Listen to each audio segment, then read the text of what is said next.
আসসালামু আলাইকুম রহমতুল্লাহি ওয়া কেমন আছেন সবাই? আশা করি ভালো আছেন।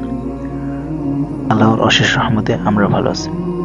তো বরাবরের মতো আজকেও হাজির হলাম নতুন একটি ভিডিও নিয়ে। তো আজকের ভিডিওতে যা থাকছে সেটি হচ্ছে চমৎকার একটি পাখির বিষয়ে আজকে আলোচনা করব।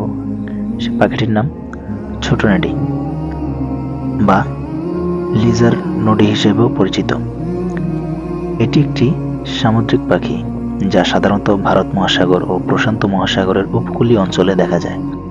সেপ্টেম্বর 2024-এ বাংলাদেশে এই পাখিটির প্রথম দেখা মেলে, যা বাংলাদেশের পাখির তালিকায় নতুন সংযোজন।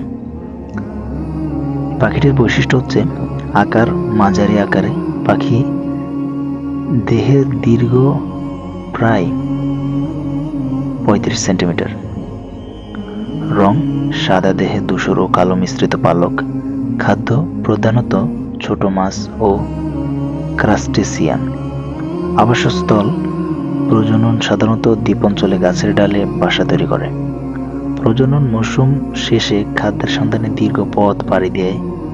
বাংলাদেশে আবিষ্কার সেপ্টেম্বর 2024-এ কক্সবাজারের সোনাদিয়া দ্বীপে এই পাখিটির দেখা মেলে। এটি বাংলাদেশের পাখির তালিকায় 722তম প্রজাতি হিসেবে অন্তর্ভুক্ত হয়।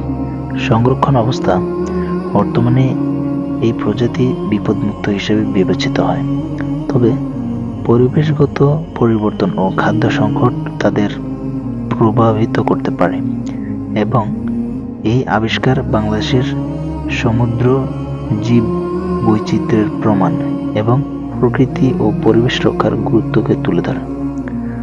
তো দর্শক, ছিল আজকের ভিডিওটি এই পর্যন্তই। আর এই ছিল এই পাখির বিষয়ে আলোচনা। এতক্ষণ আমরা যে পাখিটির বিষয়ে কথা বলছিলাম